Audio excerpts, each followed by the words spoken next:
नमस्कार सभी प्यारे बच्चों को, कैसे हैं आप सब। मैं अविनाश विश्वकर्मा आपका स्वागत करता हूं टॉपर्स 2025 बैच में, जिसमें आज हम चैप्टर नंबर 5 का ऊष्मागतिकी में आज एक सरल सा टॉपिक पढ़ेंगे।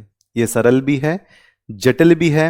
आपको लग रहा है कि ये बहुत आसान पड़ेगा या आपको लग रहा है बहुत कठिन पड़ेगा, तो ये दोनों का एक बीच का क्रम है। एंट्रोपी शब्द ही शायद पहली बार सुना होगा। कुछ शब्द ऐसे होते हैं जैसे कार्य हो गया, शक्ति हो गई, है ना, परमाणु हो गया, ये तो सब कभी ना कभी पहले सुन रखे होंगे।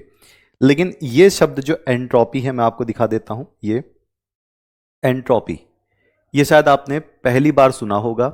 अगर किसी से सुना होगा तो ये पहली बार मुझसे ही सुना होगा। एंट्रोपी ये इंग्लिश का शब्द है और हिंदी में भी एंट्रोपी ही बोलते हैं। लेकिन होता क्या है, जाहिर सी बात है, ये हमें देखना है। इसको हम कहते एंट्रोपी हैं, लेकिन इसके बारे में अगर आपको पढ़ना है तो आप इसके बारे में क्या कहोगे। ठीक, अब जैसे कि कुछ परिभाषाएं ऐसी होती हैं जिनकी हम हेडिंग या जिनका नाम हम लगातार सुनते आ रहे हैं बचपन से, लेकिन अगर कोई कह देना कि लिख देते हैं इसको, तो लिख नहीं पाते हैं। जैसे कि मैं एक परिभाषा बोलूंगा, अगर शायद उसकी परिभाषा आप लिख सको या किसी को बता सको तो जरूर बताना। एक शब्द मैं ले रहा हूं, समय, टाइम। उसकी परिभाषा क्या होगी। समय हमेशा बचपन से सुनते आ रहे हो, 2 घंटे हो गए, 3 घंटे हो गए, है ना। टाइम ये हो रहा है, समय ये हो रहा है, कल क्या टाइम रहेगा, ये सब बच्चे बोलते हैं।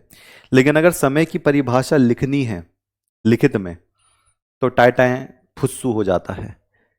यानी कि कोई भी छोटा शब्द जो हम शुरू से सुनते आ रहे हैं, कभी कभी उसकी भी परिभाषा लिखना जटिल होता है। अच्छे अच्छे लोग नहीं लिख पाते, है ना।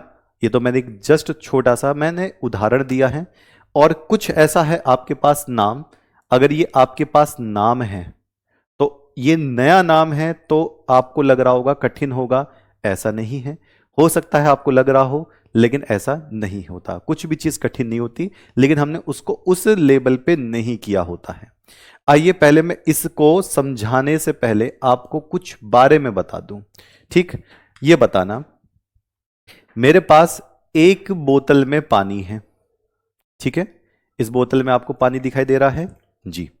इस बोतल में जो पानी दिखाई दे रहा है, अभी ये बोतल के अंदर फिक्स है, बाहर तो नहीं निकल रहा, नहीं निकल रहा। मैंने ढक्कन खोला, ठीक। ढक्कन खोलने के बाद मैंने इसका पानी चारों तरफ फेंक दिया, ऐसे ऐसे सब ऐसे ऐसे गिरा दिया। तो अब बताना, पानी पहले कम एरिया में था या बाद में। यानी कि बाद में जब मैंने ढक्कन खोला और बोतल को मैंने चारों तरफ ऐसे ऐसे छिड़क दिया पानी को, तो पानी पहले कम था या बाद में, मतलब एरिया पहले पानी का कम था या बाद में एरिया कम था। आप कहोगे सर पहले पानी कम एरिया में था, जब आपने बोतल से इसको छिड़क दिया तो पानी ज्यादा एरिया में फैल गया। यानी कि क्या हो गया, फैल गया, अव्यवस्था बन गई, पता ही नहीं कहां पे जा रहा है। तो ये जो फैलना है, अव्यवस्था है, इसी को ही एंट्रोपी कहते हैं। एंट्रोपी एक माप होती है, यानी कि जिसके बारे में हम बताते हैं कि किसी चीज के बारे में अव्यवस्था बता दे। जैसे एक मैं एग्जाम्पल देकर आपको पहले समझा दूं, एक और एग्जाम्पल लेकर। मैंने प्यारे बच्चों लिया है बर्फ का टुकड़ा, ठीक है। ये जो बर्फ का टुकड़ा है, ये इसको अगर मैंने ऊष्मा दे दी, ऊष्मा का मतलब गर्माहट, इसको मैंने क्या दे दी भैया जी, ऊष्मा अगर मैंने इसको दे दी है, तो बताओ ये क्या बन जाएगा। ये बर्फ का टुकड़ा अगर मैंने इसको बाहर से गर्माहट दे दी है, गर्म कर दिया है, तो ये क्या बन जाएगा, ये बन जाएगा पानी। ये अब बताना, ज्यादा फैलता हुआ कौन सा नजर आ रहा है आपको, बर्फ या पानी। बताओ, बर्फ से पानी बनने के लिए ये जो H2O था, जो इसके अंदर के कण थे, ये पास पास आए हैं या दूर दूर फैल गए हैं, रैंडम हो गए हैं, इतना बता दो मुझे। ओके जी सरकार, हाँ, तो पानी बनेगा। अब बर्फ से लेकर हमने पानी यानी कि जल बना दिया, तो ज्यादा फैला हुआ कौन सा नजर आ रहा है? पानी नजर आ रहा है, यानी कि अव्यवस्था कहां पर हो गई? यहां पर हो गई। तो आप खुद बताओ, बर्फ में ऊष्मा देकर अगर मैंने पानी बनाया है तो ये इसका मतलब है एंट्रोपी बढ़ रही है, अव्यवस्था बढ़ रही है, पानी इधर उधर फैल कर जा रहा है। क्यों? क्योंकि इसने ऊष्मा ली है। जितनी ऊष्मा लोगे उतनी एंट्रोपी बढ़ेगी, जितनी ऊष्मा लोगे उतनी एंट्रोपी बढ़ेगी, जितनी ऊष्मा लोगे उतनी एंट्रोपी बढ़ेगी। अच्छा, ये बात हमारी समझ में आ गई है। तो जब कोई चीज दूर दूर होने लग जाती है तो इसको हम एक माप देते हैं, उसको कहते हैं एंट्रोपी। भैया फैल रहा है ना, अव्यवस्था हो रही है, इसको क्या कह दिया? एंट्रोपी कह दिया। अगर मैं कहूं कि बर्फ की एंट्रोपी है S1, ठीक है, इसको S से दिखाते हैं। बर्फ की एंट्रोपी S1 है, यानी कि इसके कण ज्यादा दूर दूर अभी जा नहीं रहे हैं। इसको जब मैंने ऊष्मा दे दी है Q, तो इसकी जो एंट्रोपी हो गई वो S2 हो जाएगी। तो बताओ किस तरफ से किस तरफ एंट्रोपी ज्यादा हो रही है? इस तरफ अव्यवस्था बढ़ रही है, तो इस तरफ एंट्रोपी ज्यादा होगी। और जब इसकी एंट्रोपी ज्यादा होगी तो क्या होगा? S2 का मान इस वाली एंट्रोपी का मान ज्यादा होगा, और इस वाले एंट्रोपी का मान क्या होगा? कम होगा। ठीक है, ओके। तो ये बात समझ में आई? बिल्कुल। तो S1 से लेकर हमें क्या करना है? S2 पर यहां पर जाना है। ठीक, एक बच्चा कह रहा है ये टॉपिक बुक में नहीं है, करना पड़ेगा प्यारे बच्चे। एंट्रोपी ऊष्मा गतिकी का अगर द्वितीय नियम पढ़ना है, द्वितीय नियम तो बुक में है, फर्स्ट सेकंड तो रूल तो आएगा ही आएगा, तीसरा आपके स्कूल में ना पूछे वो अलग बात है। ठीक है, ओके जी। टाइम की परिभाषा आज पूरे रात भर बैठ के सोचनी है, क्या होगा वो आप बताना मुझे। कल किसी अपने बड़े भाई से किसी से पूछना कि समय की परिभाषा क्या होगी। तो देखो, इसकी एंट्रोपी, इसके जो कण हैं ये ज्यादा दूर दूर नहीं भाग रहे, लेकिन जब मैंने इसको गर्म किया तो इसके जो कण हैं, इसके जो बिल्कुल पार्टिकल्स हैं, ये दूर दूर भागने लगे इधर उधर, तो इसकी एंट्रोपी ज्यादा हो गई, इसकी एंट्रोपी कम हो गई। अब बताओ ये एंट्रोपी ये ज्यादा क्यों हुई? इसकी वजह से। तो मैं कहूंगा सीधा सीधा कि जो डेल्टा एस है, मतलब एंट्रोपी सीधा समानुपाती किसके हो जाएगा? क्यू के। ज्यादा क्यों हुई? क्यू की वजह से। ओके जी, कहानी क्लियर है? S2 का ज्यादा है, बिल्कुल सही बात गरिमा बेटा, सही बताए हो। मानसी ने सही बताया है। ओके जी, ओके। गौरव मौर्य सर, केमिस्ट्री सबसे बेहतर है आपकी वजह से। ओके सरकार, बहुत बढ़िया। एंट्रोपी ऊष्मा के समानुपाती होती है, बिल्कुल सही आर्यन बेटा, सही बताए हो। तो एंट्रोपी का मतलब होता है बढ़ जाना। बात समझ आ रही है? अच्छा, दूसरे शब्दों में अगर मैं फिजिक्स में बताऊं, ये तो केमिस्ट्री में बताया मैंने, फिजिक्स में अगर मैं एंट्रोपी बताऊं तो फिजिक्स में एंट्रोपी का मतलब होता है वो ऊर्जा जो किसी काम में नहीं लगती, व्यर्थ रहती है, वो किसी काम में नहीं आती, वो ऊर्जा एंट्रोपी कहलाती है। लेकिन उतना मत जाओ, फिजिक्स लेवल पे मत जाओ, आप केमिस्ट्री लेवल पे करो। अव्यवस्था, फैलना, इस फैलने को ही एंट्रोपी कहते हैं। ठीक, अच्छा, ओके। योगेश बेटा, आपकी तो लगता है किसी भी क्लास में आवाज नहीं आती है, सभी बच्चों के देखो बढ़िया आराम से पढ़ रहे हैं। लगता है आपके इस टाइम पर आवाज के नेटवर्क गड़बड़ करते हैं, तो आप कौन सी रिकॉर्डेड देख लिया करो, कोई दिक्कत नहीं। अगर लाइव में नेटवर्क दिक्कत दे रहे हैं आपके तो रिकॉर्डेड देख लो इसको। ठीक, क्योंकि सब बच्चों की आवाज में दिक्कत आती तो मैं कुछ देखता भी, क्योंकि आपकी रोज ही शायद आवाज में दिक्कत रहती है लाइव में, तो शायद आपके क्षेत्र के उस वक्त के नेटवर्क गड़बड़ करते होंगे। ठीक है जी, ओके, ये बात समझ में आई। अच्छा, अब मैं परिभाषा लिखता हूं, इसकी परिभाषा एंट्रोपी की क्या होगी? एंट्रोपी की परिभाषा है, एंट्रोपी, एंट्रोपी ये केमिस्ट्री के हिसाब से है, कहीं फिजिक्स के हिसाब से बोलने लग जाओ। एंट्रोपी जिसको हम एस से दिखाते हैं, किसी तंत्र की, किसी तंत्र की अव्यवस्था, किसी तंत्र की अव्यवस्था, अव्यवस्था को विकारिता बोलते हैं। विकारिता का मतलब होता है डिसऑर्डर, इधर उधर भागना, विकारिता। या यादृच्छिकता, इसका मतलब होता है इधर उधर कहीं भी, या यादृच्छिकता, इसको मैं इंग्लिश में लिख दे रहा हूं, इसको हम रैंडमनेस बोलते हैं। रैंडमनेस, किधर भी जाने वाला, कुछ नहीं पता, ठीक है। एंट्रोपी किसी तंत्र की अव्यवस्था या यादृच्छिकता, कहीं भी कैसे भी किधर भी चला जाए, की माप होती है, की माप होती है। ठीक, अब चलो मुझे बताना आराम से, कोई जल्दबाजी नहीं है, ये बता दो, अगर चाय गरम गरम है, एक प्याले में चाय ठंडी है, एक प्याले में चाय गरम है, ठीक है, ठंडी चाय और गरम चाय, बताओ किसकी एंट्रोपी आपको ज्यादा नजर आएगी, किसमें अव्यवस्था ज्यादा नजर आएगी, ये बता दीजिए। जी सरकार, एक प्याले में, एक कप में ठंडी चाय है, एक कप में गर्म चाय है, आप दोनों में से बताओ कि किसकी एंट्रोपी ज्यादा नजर आएगी, किसकी अव्यवस्था ज्यादा नजर आएगी, कौन ज्यादा फैलता हुआ नजर आएगा, इतनी बता दो, मैं फिर आगे बढ़ूंगा। जी, तो मेरे ख्याल से बच्चे आंसर देंगे किसका, गरम चाय का।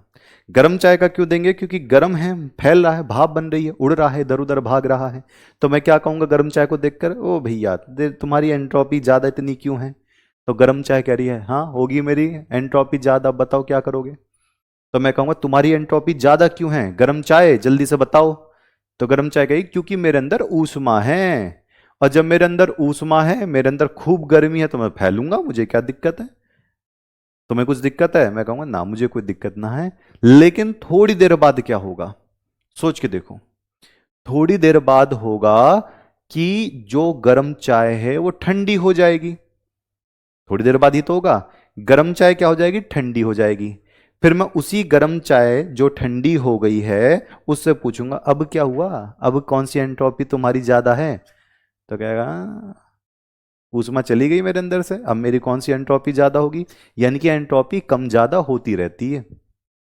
आपने ऊष्मा दे दी, गर्माहट दे दी तो बढ़ गई, गर्माहट छीन ली तो एंट्रोपी चली गई।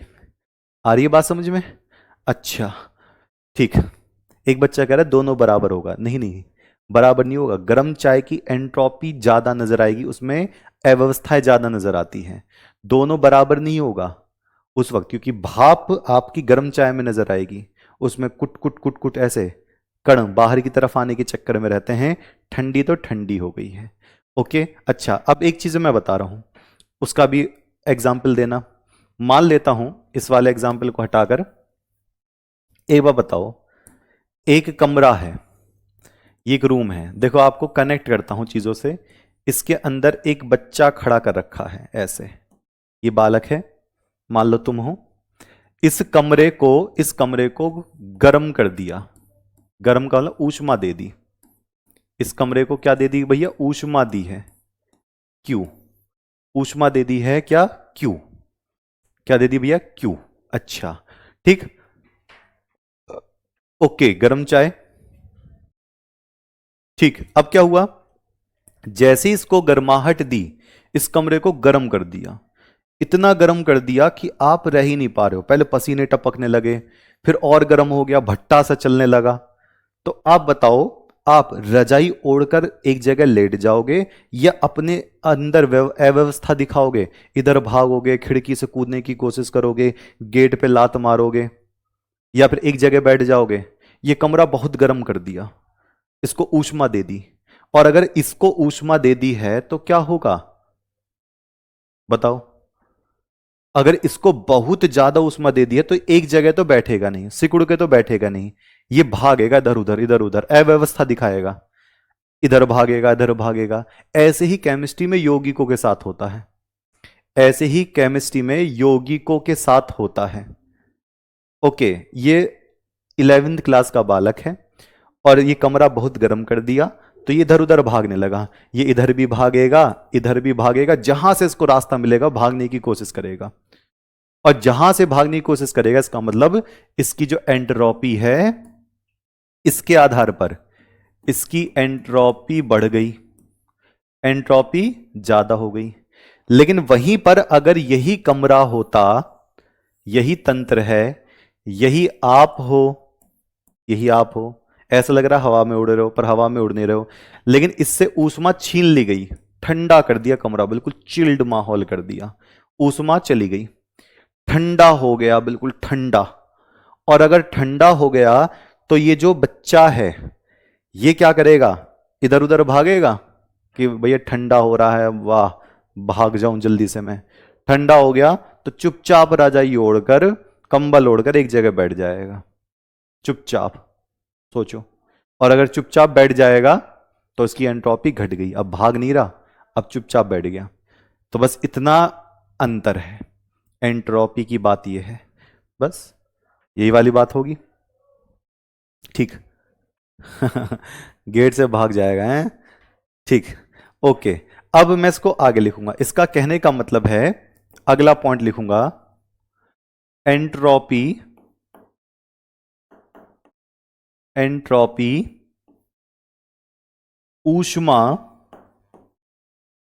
एंट्रोपी ऊष्मा अधिक करने पर, एंट्रोपी ऊष्मा अधिक करने पर बढ़ती है, करने पर बढ़ती है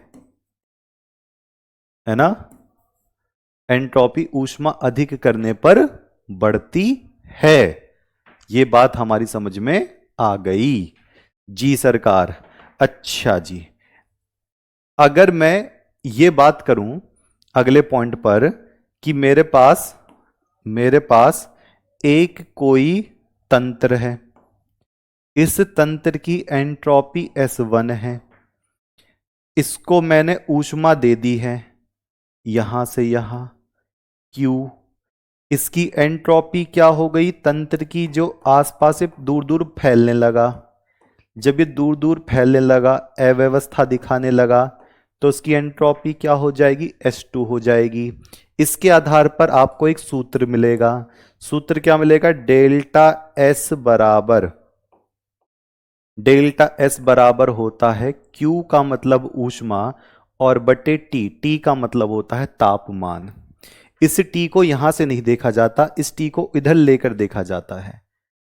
T डेल्टा S बराबर Q, यानी कि तापमान बढ़ाओगे तो ऊष्मा बढ़ेगी और डेल्टा S यहां पर बढ़ता हुआ नजर आएगा, ठीक है।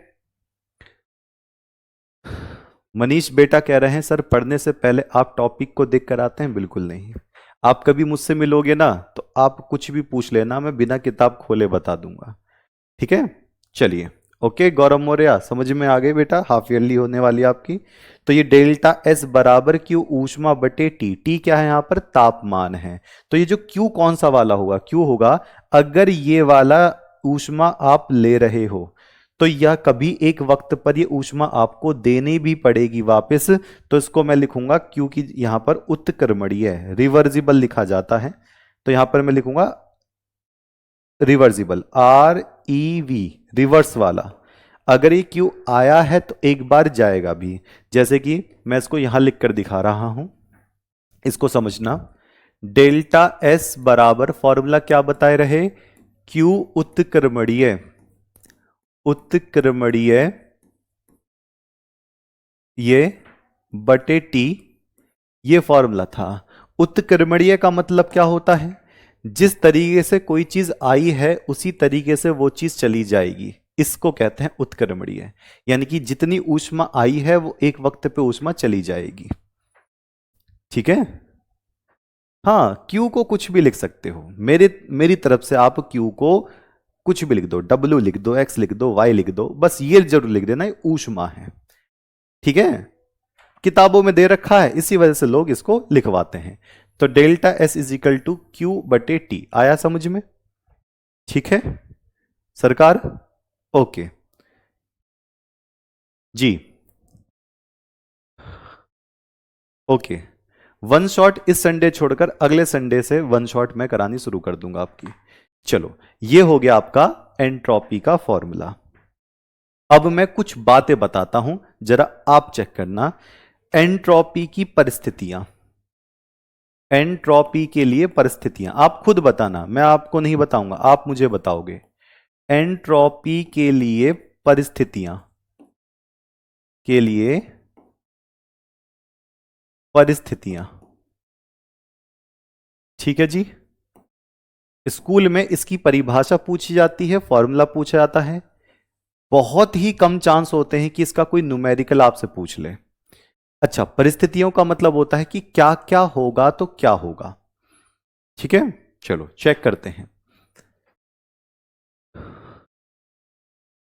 ठीक जी, सर न्यूमेरिकल कराए हैं। टी क्या है? अच्छा, टी है तापमान। लो जी, टी क्या है? तापमान। इसमें न्यूमेरिकल में कराने ही क्या है? डेल्टा एस का मान दिया होगा, टी का मान दिया होगा, क्यू हो जाएगा बस। ठीक, ओके।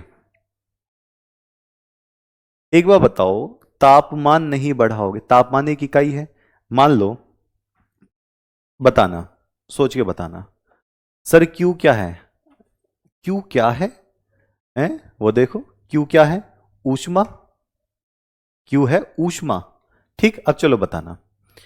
ये पानी है, सोच के देखना। इस पानी को मैं गर्म कर रहा हूं, इस पानी को मैंने गर्म किया। गर्म करने पर इस पानी का जो तापमान है वो ज्यादा नजर आएगा, कम नजर आएगा? सोचो, मैं पास इसलिए आया हूं क्योंकि आप ये पानी ध्यान से देख सको। बताओ, अगर मैंने इसकी ऊष्मा बढ़ाई है, इसकी ऊष्मा मैंने ज्यादा की है, तो इसका जो तापमान होगा वो ज्यादा नजर आएगा। और जहां ऊष्मा कम ज्यादा आती है वहां तापमान हमें लिखना पड़ता है। बात समझे? बिल्कुल सही, इसी वजह से तापमान लिखा है। इस तापमान का ज्यादा कोई फर्क है नहीं। ओके, सारी बात किस पर है? क्यू पर। आप टी को धल्ले जाकर देख लो, अपने आप पता चल जाएगी। तापमान ज्यादा करोगे तो ऊष्मा ज्यादा नजर आएगी, और तापमान खुद नहीं ज्यादा करते, ऊष्मा देनी पड़ती है तब तापमान ज्यादा होता है। ठीक है, अच्छा, ये कहानी क्लियर हो गई है? बिल्कुल सही है। अच्छा, एंट्रोपी के लिए परिस्थितियां क्या हैं, ध्यान रखना।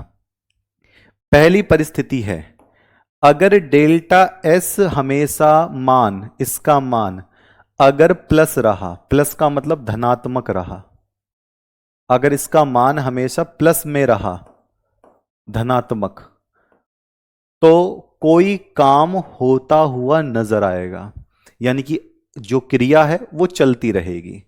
ऐसे अगर एंट्रोपी प्लस है तो वो हमेशा बड़ा होता रहेगा। ठीक, अच्छा, तो प्लस धनात्मक है तो इसको कहते हैं स्वतः प्रवर्तित, खुद चलने वाला, अपने आप चलता रहेगा, स्वतः प्रवर्तित।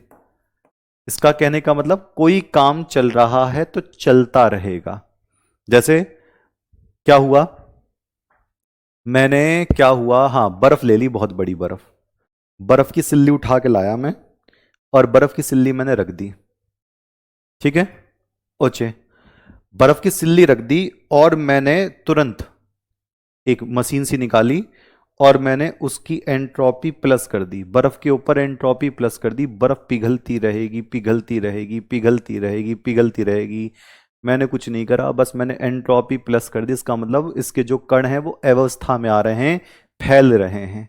तो अगर कोई चीज डेल्टा एस बराबर प्लस है तो वो लगातार वो होता ही रहेगा, होता ही रहेगा। अगर माइनस में आ जाता है जबकि होता नहीं है, minus not possible. Minus not possible क्यों?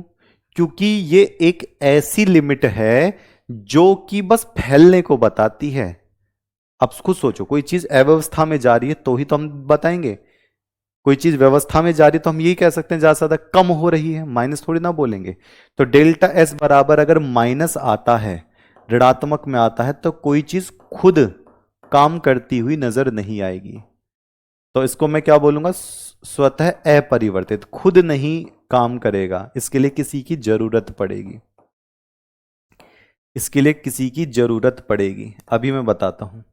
जैसे मान लो डेल्टा एस, मैंने क्या किया, एक बर्फ की सिल्ली ली, बर्फ की सिल्ली को उठाकर, उस बर्फ की सिल्ली को उठाकर गैस पर रख दिया और मैं चला गया, मैंने तो कुछ नहीं किया। बर्फ की सिल्ली अपने आप पिघलने लगी, अपने आप पिघलने लगी, क्योंकि उसको ऊष्मा मिल रही है।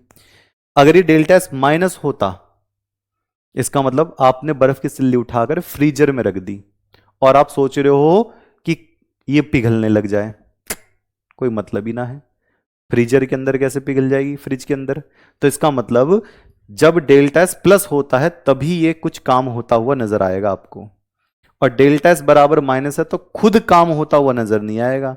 उसको फ्रीजर के अंदर रख के इसमें हथौड़े बजाने पड़ेंगे तब वो पानी बनेगा। तो ये बात ध्यान रखना, जबकि ये वाला पॉसिबल होता नहीं है, ये नॉट पॉसिबल। इस पे आप लिखना चाहो लिख सकते हो। अगर मैं तीसरी बात लिखूंगा, देखते हैं कौन बच्चा बताएगा। तीसरी बात पर क्या है, ना तो भैया ये फैल रहा है और ना ही ये पिचक रहा है, यानी कि डेल्टा एस बराबर अगर मैं जीरो कर दूं, डेल्टा एस बराबर अगर मैं जीरो कर दूं तो बताओ क्या होगा?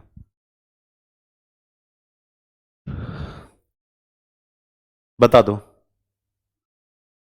वन शॉट यूट्यूब पे चलेगा जय बेटा। योगेश बेटा क्या करें, सिस्टम फाड़ दिए सर टेस्ट में, ओहो बहुत बढ़िया, ऐसे बोलोगे यो हैं। चलिए ठीक, ओके बेटा। नीतीश यादव बिल्कुल इसको स्टार्ट करवाएंगे इंग्लिश का। एक प्रवर्तित होता है, एक परिवर्तित होता है। खुशी कुमारी बेटा, प्रवर्तित है ये। प्रवर्तित का मतलब होता है कहानी आगे बढ़ रही है। एक परिवर्तित होता है, इट्स नॉट परिवर्तित, ये परिवर्तित नहीं है, ये वाला प्रवर्तित है। हम इसकी बात नहीं कर रहे हैं, ठीक है। ये क्या चीज है, उत्क्रमणीयता है, ये उत्क्रमणीय। अब बताओ डेल्टा एस बराबर अगर जीरो है तो इसका मतलब कोई ना तो पानी की तरफ जा रहा है और ना ही बर्फ की जगह जा रहा है, जैसा है वैसा का वैसे ही रहेगा, कोई बदलाव नहीं होगा। इसको हम क्या बोलते हैं, साम्य अवस्था, बीचों बीच में रहेगा। इसको हम क्या बोलेंगे, साम्य अवस्था, बीचों बीच में रहेगा। ठीक है, ओके जी, ओके सरकार, आ गया समझ में? बीचों बीच में, कोई मतलब ही नहीं है। साम्य, साम्य का मतलब एक जगह चुपचाप पड़ा हुआ है, कोई वर्क ही नहीं है, ना तो इधर जा रहा ना इधर जा रहा, है ना। जैसे कि एक क्या है, तराजू, तराजू का बिल्कुल काटा जीरो की तरफ है, 5 किलो टमाटर इधर है, 5 किलो का बाट इधर है, तो ये ना इधर जा रहा है ना इधर जा रहा है, कोई काम नहीं है इसके पास, चुपचाप पड़ा हुआ है। जाओ सब, इसका कहने का मतलब जाओ, मैं कुछ कर ही नहीं रहा। ठीक है, लो जी। तो तीन कंडीशन ये आपके पास है, आपको ये बिल्कुल अच्छे से दिखाई दे रही हैं। ओके, अब हम आते हैं आगे की तरफ। अब एक नियम है, कौन सा, ऊष्मा गतिकी का द्वितीय नियम। इस नियम ने क्या तबाही मचाई, देखो बहुत आराम से सिखाऊंगा आज मैं आपको, थोड़ी सी जियोग्राफी के बारे में भी बता दूं। ठीक है, अच्छा आ गई बात समझ में? थोड़ी सी जियोग्राफी सुनना चाहोगे, बताओ। इस नियम का प्रथम नियम तो आपने पढ़ा था, ऊष्मा को ना तो खत्म कर सकते हैं ना ही बना सकते हैं, इसको एक रूप से दूसरे रूप में बदल सकते हैं, ये प्रथम नियम था। ऊष्मा गति के टोटल 4 नियम हैं, और आपके सिलेबस में हो सकता है कि आपको दूसरा तीसरा भी देखने के लिए ना मिले, बट आप देख लो, आपके स्कूल वाले अगर दे देंगे तो आप इसको कर देना। ठीक है, ओके। चलिए, ऊष्मा गतिकी का द्वितीय नियम, तो चैप्टर का ही दूसरा नियम ये पूछ रहा है। जैसे न्यूटन का प्रथम नियम, द्वितीय नियम, नियम का मतलब होता है किसी चीज पे बोला होगा। जैसे कि एक नियम चलो मैं बताता हूं, बताना अप्लाई होगा या नहीं होगा, बताना बड़े आराम से, हाँ या ना में जवाब देना। एक नियम मैं बना के बता रहा हूं, यदि किसी बच्चे के सामने chowmein, burger, momos, cold drink आती है तो बच्चे की भूख बढ़ जाती है। गणितीय रूप में बच्चे की भूख directly proportional to chowmein, burger, cold drink. बताओ ये नियम सही है? ऐसे ही साइंटिस्ट लोग नियम बना देते थे, वो देखते थे कि चल क्या रहा है। ओके, एक साथ सभी नियम पढ़ाओ, कोई पॉइंट्स तो क्लियर करो पहले, तभी तो नियम पढ़ा दूंगा। बताओ ये बात सही है?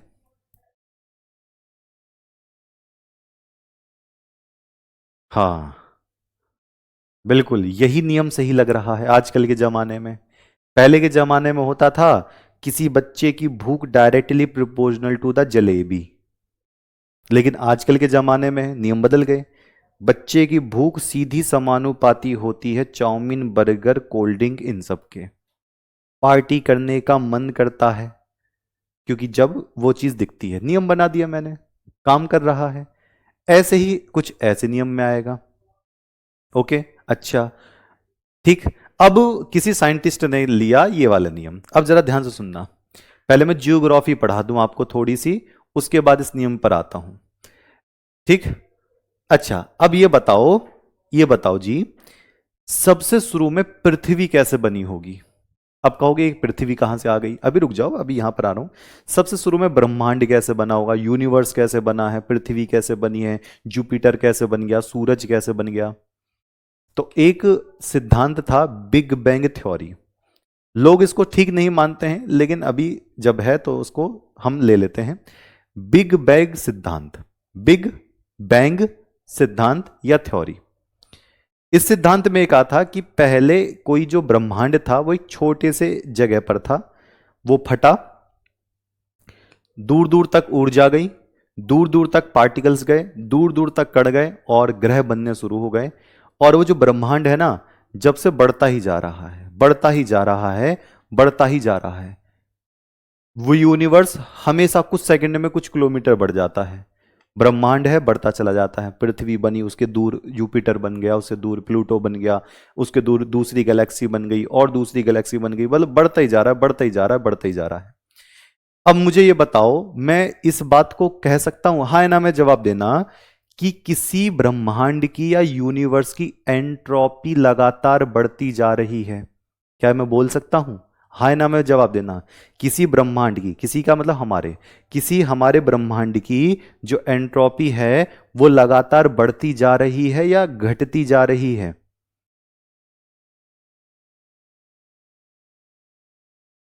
बताइए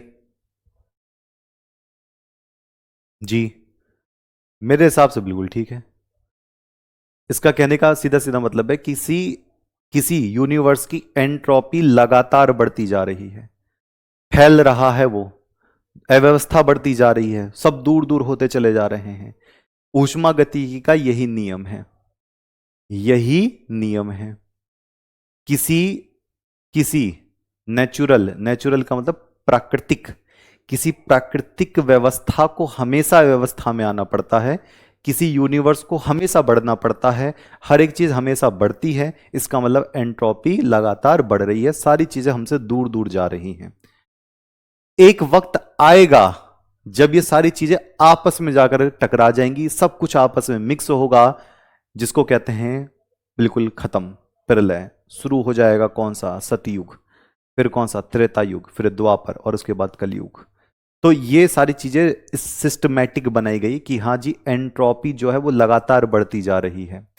और अगर कोई चीज बढ़ रही है तो उसकी एंट्रोपी खत्म नहीं होती, वो लगातार बढ़ती जाएगी, इनफाइनाइट वैल्यू तक बढ़ती चली जाएगी। तो अच्छा, क्या ऊष्मागतिकी का भैया यही नियम है? हाँ, अभी मैं आपको दिखा देता हूं।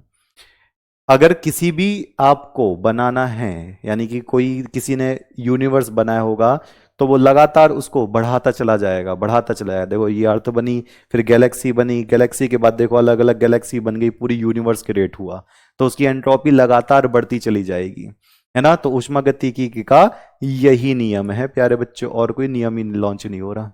तो मैं क्या बोलूंगा? यूनिवर्स, ब्रह्मांड बोलते हैं, यूनिवर्स की एंट्रोपी, यूनिवर्स की एंट्रोपी यानी कि फैलना, यूनिवर्स की एंट्रोपी सदैव धनात्मक होती है, सदैव धनात्मक रहती है, सदैव धनात्मक रहती है। ठीक है, सदैव धनात्मक रहती है, रहती है। इसका मतलब अर्थात, अर्थात अर्थात यूनिवर्स यानी कि ब्रह्मांड, ब्रह्मांड यूनिवर्स लगातार बढ़ता जा रहा है, लगातार फैलता जा रहा है या बढ़ता जा रहा है, बढ़ता जा रहा है, यानी कि इसकी अव्यवस्था बढ़ती जा रही है, अव्यवस्थित होता जा रहा है जब कोई चीज दूर दूर जाती है। ठीक है, जब डेल्टा एस बराबर 0 है तो नियत हो सकता है, हाँ नियत ही बोलते हैं इसको, एस नियत हो जाएगा। ठीक है, ये कौन सा है, ऊष्मागतिकी का द्वितीय नियम। ठीक है, अब यूनिवर्स तो बनाकर आ नहीं पाओगे, नहीं तो मैंने तो आपको उसको एनिमेशन के थ्रू यहां पर दिखा दिया है ना। ये लगातार यूनिवर्स की एंट्रोपी बढ़ती चली जाएगी। एंट्रोपी कॉन्सेप्ट समझ में आया, आया कुछ पल्ले पड़ गया जी सरकार। ओके, अच्छा अब मैं आपसे इन पॉइंट्स को रिवीजन में जरूर पूछूंगा, रिवीजन पॉइंट जरूर लेकर मैं पूछता हूं। देखते हैं रिवीजन टेस्ट नंबर 1। पहला, डेल्टा एस बराबर, बताओ जी, क्यू उत्क्रमणीय, यानी कि अगर आप ऊष्मा को ले सकते हो तो दे भी सकते हो, या दे सकते हो तो ले भी सकते हो, इसका कहने का मतलब यह है, बटे क्वेश्चन मार्क, मुझे बताओ इसकी जगह पर क्या आएगा। फिर मैं रिवीजन टेस्ट में दूसरा पॉइंट मैं आपसे पूछूंगा, रिवीजन पॉइंट में दूसरा पॉइंट आपसे पूछूंगा जी।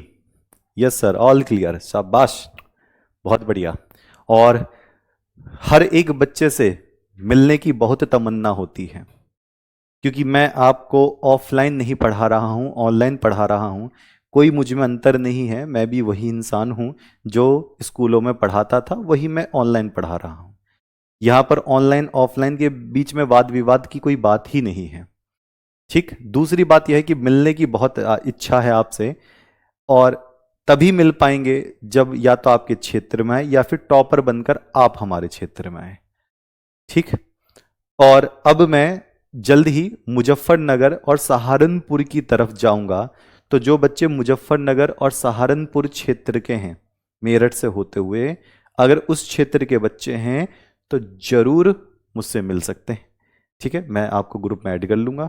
ओके जी, अगर उस क्षेत्र के हैं, फिर मैं 1 मिलियन पर नवंबर के टाइम पर लखनऊ की तरफ आएंगे, पूरी टीम आएगी। तो आपने ये बता दिया होगा, क्वेश्चन मार्क की जगह पर आएगा यहां पर टी। टी को क्या कहते हैं, तापमान कहते हैं। अच्छा, दूसरी बात मुझे बताना, मेरे पास एक गिलास है या कप है, ठीक, इस कप में बिल्कुल ठंडा पानी भरा हुआ है। क्या भरा हुआ है, ठंडा पानी, ठंडा पानी। ठीक है, अच्छा अब मैं कंफ्यूज करने के लिए आपको एक बात दे देता हूं, और फिर यहां पर दूसरे एक बर्तन में, कप में बिल्कुल गर्म पानी भर दिया हुआ है, गर्म पानी, अंदर से भाप निकल रही है। ठीक है, गर्म पानी, गर्म पानी। ठीक, तो मुझे इतना बता दो कि किसकी एंट्रोपी आपकी ज्यादा नजर आ रही है, किसकी एंट्रोपी सबसे ज्यादा नजर आ रही है, ठंडे पानी की या गर्म पानी की। सर कितने परसेंटेज लाना है, प्यारे बच्चे 11th तो टॉप करो ही करो, सम्मान समारोह में जब आप 12th में टॉप करोगे तब बुलाया जाएगा, क्योंकि हमारे पास आपके बोर्ड का क्या होगा, रोल नंबर होगा। ठीक है जी, बहुत बढ़िया। तो किसकी एंट्रोपी ज्यादा होगी, ये आखिरी पॉइंट बता दो, बाकी क्लास में बिल्कुल शार्प है। 45 मिनट 50 मिनट की क्लास में लेता हूं, यही काफी होता है, और आपके दिमाग में आना चाहिए सारे बात। साइंस पढ़ रहे हो, कोई इतिहास नहीं पढ़ रहे हो कि बहुत बहुत बड़ा बड़ा आपको याद करना पड़ता है। तो किसकी एंट्रोपी ज्यादा है, भैया इसकी एंट्रोपी ज्यादा है, क्योंकि इसमें फैलाव ज्यादा है, ये निकलने की कोशिश कर रहा है। एंट्रोपी, एंट्रोपी अधिक। ठीक है जी सरकार। अच्छा, कल का टॉपिक क्या होगा, कल का टॉपिक होगा ऊष्माधारिता। कल का टॉपिक क्या होगा, ऊष्माधारिता, बहुत मजेदार टॉपिक है ऊष्माधारिता। इसको हम इंग्लिश में हीट कैपेसिटी बोलते हैं, हीट कैपेसिटी।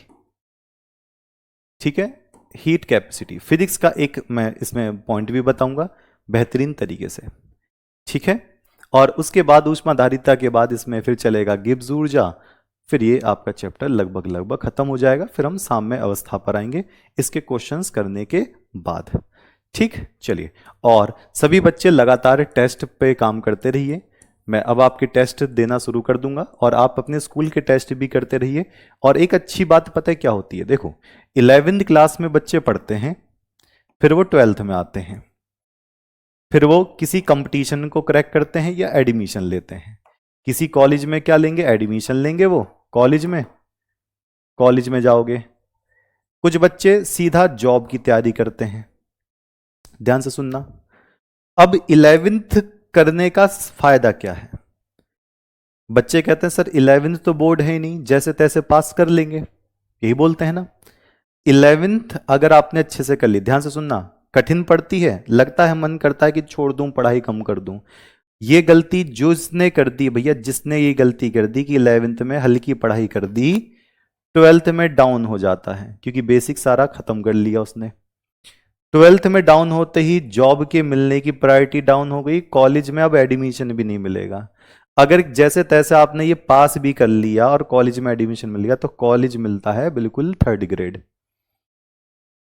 और जब कॉलेज 3rd ग्रेड मिलेगा तो कोई कंपनी आएगी, किसी चीज के बारे में आएगी, कुछ पता ही नहीं चलेगा, ऐसे कैसे ही रहती है। तो अगर 11th आपकी बेहतर से बेहतर है, मैं पहले कह रहा हूं, नीट पढ़ाता हूं, मैं साफ साफ कहता हूं कि 11th को हम आखिरी में कराएंगे, क्योंकि उसको अच्छे से डिटेलिंग देनी है। फिर 11th करने के बाद 12th में इतना अच्छा स्कोर चमकता है कि मजा ही आ जाता है। इसका मैं बताऊं कि जब आप 11th बेहतर करते हो तो 12th का आपने 20% समझो पहले ही कर लिया। नहीं विश्वास होता तो किसी ने दिखा दूंगा, टॉपिक बिल्कुल मैच होते हुए।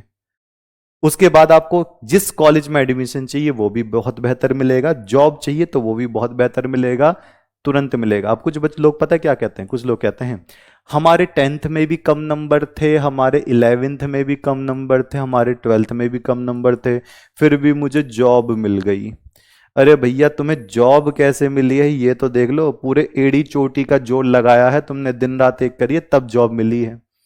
अगर यही तुम्हारी अच्छी होती, 10th 11th 12th बेहतर होती, तो जॉब के लिए इतना हाहाकार तो नहीं मचाना पड़ता कि आप 2-2 साल तक इंतजार करके जॉब ले लिए हैं। मैं ये नहीं कहता कि नहीं मिलेगी, मिलेगी, पर लेकिन आप इसमें बेहतर हो तो इसमें बेहतर हो, इन जगहों पर बेहतर हो। ठीक है, जैसे एनडीए क्रैक करना, बाकी सारी चीजें करना, कहां से करोगे? ये तो सिलेबस होगा। एडमिशन लेना है तो यही सिलेबस आएगा, जॉब लेनी है तो यही सिलेबस आएगा। अब वो बात अलग है कि जॉब का तरीका ही बदल दो, जी मैं तो बैंक में काम करूंगा, उसके लिए मैं नहीं कह सकता। या कोई कह दे जी मैं तो सिक्योरिटी गार्ड की नौकरी करूंगा बाहर बैठकर, तो मैं क्या कह सकता हूं उसमें, साइंस आएगी क्या? सिक्योरिटी गार्ड की नौकरी करनी है तो साइंस मत पढ़ो। लेकिन कुछ चीज बेहतर करनी है, जी मैं तो बेहतरीन तरीके से सीजीएल में जाऊंगा, भैया आती है साइंस मैथ। अच्छा जी मैं आईएएस बनना चाहता हूं, तो जब तक इनसे अच्छे से पास जाओगे, दिमाग फ्री करोगे, तभी तो बनोगे। जी मैं तो टीचर बनना चाहता हूं, आते ही नहीं है यहां पर टीचर, क्या बन जाओगे? तो ये मैं कहना चाह रहा हूं। ओके जी, तो आज के लिए हम इतना ही रखते हैं। कल हम टॉपिक कौन सा चलाएंगे, ऊष्मा धारिता, हीट कैपेसिटी। ठीक है जी, ओके बिल्कुल सरकार। तो मिलते हैं कल इसी टाइम पर ही 5 बजे। और प्यारे बच्चे, शनिवार की मैं बेसिक सीरीज आपकी नहीं ले पाऊंगा, अभी मैं बता रहा हूं, दवाई लेने जाना है मुझे इस शनिवार को। इस शनिवार को कोई भी जो डेट है आपकी, 13 वगैरह जो भी है, इस शनिवार को आपकी बेसिक सीरीज यूट्यूब पर नहीं मैं ले पाऊंगा, जो 5 बजे होती है। दवाई लेने जाना है, मैं पहले ही बता दूं जिससे कि बच्चे कंफ्यूज ना हो। ओके ठीक है जी, चलिए तो मिलते हैं आपसे कल इसी टाइम पर ही, तब तक के लिए नमस्कार।